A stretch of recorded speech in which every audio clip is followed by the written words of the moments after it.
সূরাতুল বানী ইসরাঈলের বলে বলছেন وَقَضَىٰ رَبُّكَ أَلَّا تَعْبُدُوا إِلَّا إِيَّاهُ وَبِالْوَالِدَيْنِ إِحْسَانًا إِمَّا يَبْلُغَنَّ عِندَكَ الْكِبَرَ أَحَدُهُمَا أَوْ كِلَاهُمَا فَلَا تَقُل لَّهُمَا أُفٍّ وَلَا تَنْهَرْهُمَا وَقُل لَّهُمَا قَوْلًا كَرِيمًا واخفض لهما جناح الذل من الرحمة وقل رب ارحمهما كما ربياني صغيرا আমার আদেশ হচ্ছে, আমার নির্দেশ হচ্ছে, পিতামাতা রবের ইবাদতের পরে পিতামাতার ইবাদত করো, পিতামাতার খেদমত করো, আল্লাহ তাআবুদু ইহসান করো। মায়াবলুগান্না ইনদাকাল খিবার আহাদুহুমা ওয়া কিলাহুমা ফালা তাকুল লাহুমা উফ। ও আমার বান্দারা, আমার বান্দীরা, এমন কোন কাজ করিও না তোমার পিতামাতা উফ এই শব্দ বলে আমার বাসা ধন আজকে আমারে কষ্ট দিছে, এই কষ্ট যদি নেয় তোমার ইবাদত বিফলে যাবে। ঠিক কি না? ওয়াকুল লাহুমা কওলান কারীমা, তাদেরকে সম্মান করো, ইহসান করো। ওয়াকফিদ লাহুমা জানাহাদ যুল্লি মিনার রাহমা, যদি তারা চায় সারা পৃথিবীর রহমত ঢেলে দেওয়ার জন্য তুমি দিয়ে দাও, সয় সম্পত্তি ঢেলে দেওয়ার জন্য দিয়ে দাও। তারা যদি বলে স্ত্রী রাখতে স্ত্রী বিদায় দাও। যেন জানাহাদ যুল্লি মিনার রাহমা ওয়া কুর রব্বি রহমহুমা কামা রাব্বায়ানি সগীরা।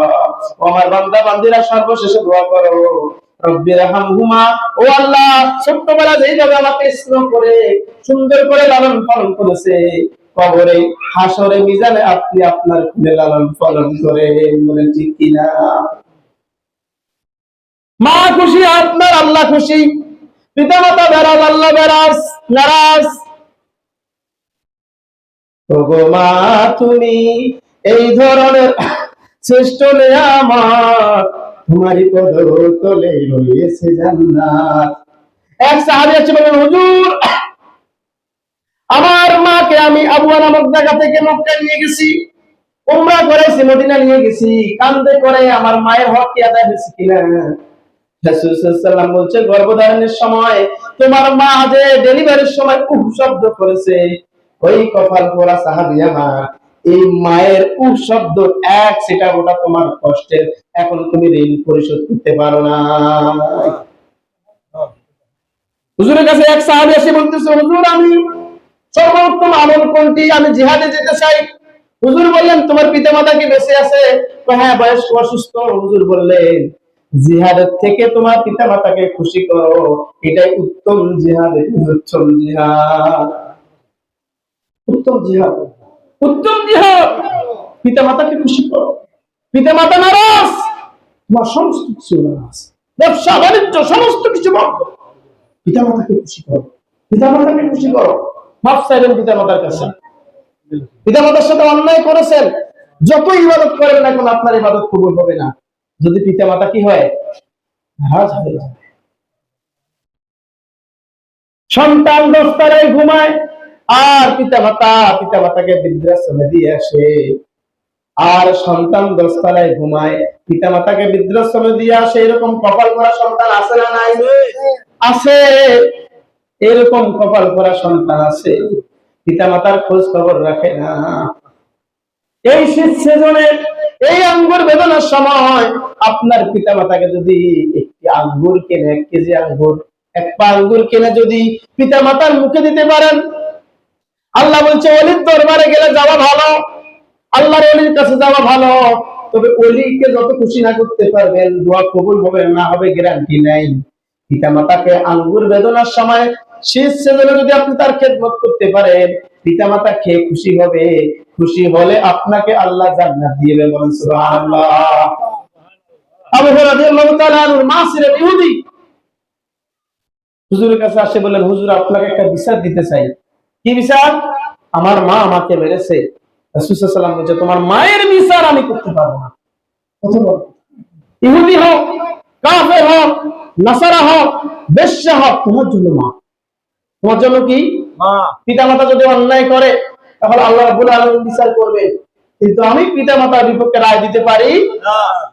তবে হ্যাঁ, দোয়া করবেন রব্বানা লা তুজিগ কুলুবানা বা'দা ইয হাদাইতানা ওয়া হাব লানা মিন লাদুনকা রাহমা ইন্নাকা আনতাল ওয়াহ্হাব। হেদায়েতের মালিক কে? আল্লাহ। আপনি হেদায়েতের জন্য দোয়া করবেন। হুজুরকে স্নেহ করেছেন, আদর করেছেন, আবু তালেব হেদায়েত হয় নাই। শেষ পর্যন্ত যখন কালিমা পড়ার চেষ্টা করেছেন, মহান আল্লাহ তাআলা বললেন, হুজুর আপনি হেদায়েতের মালিক নন, আর আবু তালেবকে কালিমা পড়াবেন না। আমি জানি আপনাকে আদর করত, স্নেহ করত, ভালোবাসত, আপনার জন্য জীবন দিত আবু তালেব, কিন্তু এই লোকটি মুশরিক। এই লোকটি কি? মুশরিক। মুশরিক কখনো কালিমা ইমানদার হয় না। আপনি আর কালিমা পড়াবেন না, আপনি আর কালিমা পড়াবেন না। হেদায়েতের মালিক আমি আল্লাহ। হেদায়েতের মালিক কে? আল্লাহ। আপনি পিতামাতার জন্য, কাফের মুশরিকের জন্য, বেদিনের জন্য, মুনাফিক বেনামাজির জন্য দোয়া করবেন, হেদায়েতের জন্য দোয়া করবেন। আমরা দাওয়াত দিব, সৎ কাজের আদেশ করব, অসৎ কাজের নিষেধ করব, কিন্তু হেদায়েতের মালিক কে? আল্লাহ। আমরা নামাজের দাওয়াত দিব, কোরআনের দাওয়াত দিব, দিন কায়েমের দাওয়াত দিব, দিন ইসলাম ভাতৃত্ববোধের দাওয়াত দিব। হেদায়েতের মালিক কে? আল্লাহ। আজকে থেকে এটি মেসেজ নিয়ে যান, হেদায়েতের মালিক আল্লাহ, আমি দাওয়াত দিয়ে যাব, আমি অক্ষরের চেষ্টা করব। ঠিক কি না? মুসলিম ভাতৃত্ববাদ, আমরা পারস্পরিক সম্পর্ক বুঝি না, পারস্পরিক ভ্রাতৃত্ববোধ বুঝি না, আমরা অটুট দৃঢ় বন্ধনের ইস্পাত সেগুলো আমরা বুঝি না। আমাদের দরকার ইহসান, আমরা প্রত্যেকেই পরস্পরের ভাই ভাই। ইন্নামাল মুমিনুনা ইখওয়া, আমরা কি পরস্পরের ভাই ভাই, পরস্পরের কি ভাই ভাই। রাসূল সাল্লাল্লাহু আলাইহি ওয়াসাল্লাম বলেন, তোমরা ইখওয়া, তোমরা প্রত্যেক মুমিন মুমিনের ভাই, পারস্পরিক ভাই। তোমরা এক নাম্বার কি করো? প্রত্যেক মানুষের সাথে সৎ আচরণ করো। কি আচরণ করো? তাহলে আজকে ঈদের জামাতে আমরা মেসেজ দিয়ে যেতে চাই, তাহলে প্রত্যেক আমরা ভাই ভাই। আমরা কি করব? একজনের সাথে একজন সৎ আচরণ করব, ভালো আচরণ করব। সবাই বলে এক নম্বরে আমরা কি করব? সৎ আচরণ করব। আমরা পরস্পরের কি কি ভাই ভাই, ভ্রাতৃত্ববোধ, এই অটুট বন্ধন আমরা একজন একজনের জন্য কি করব? সৎ আচরণ করব। একজন একজনের সাথে কি করব? ভালো আচরণ করব। 2 নম্বরে আমরা প্রত্যেক মানুষের সাথে যখন কথা বলবো হাসি মুখে কথা বলবো। রাসূল সাল্লাল্লাহু আলাইহি ওয়াসাল্লামের ব্যবহার দেখে কাফের মুশরিক মুসলমান হয়ে গেছে। সুবহানাল্লাহ। প্রথমে কি দিবেন? সালাম দিবেন।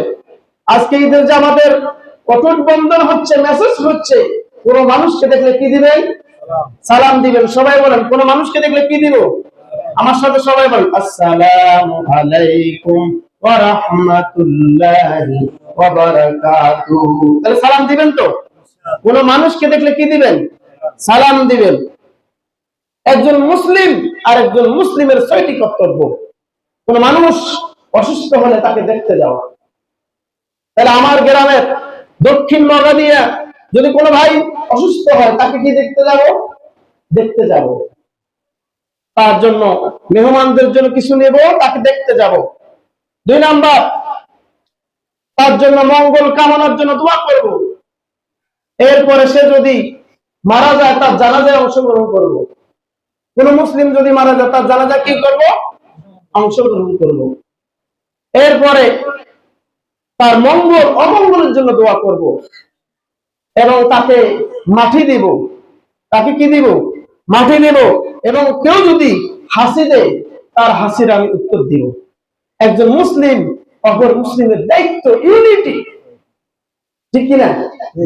আমাদের একতা নাই, ইউনিটি নেই।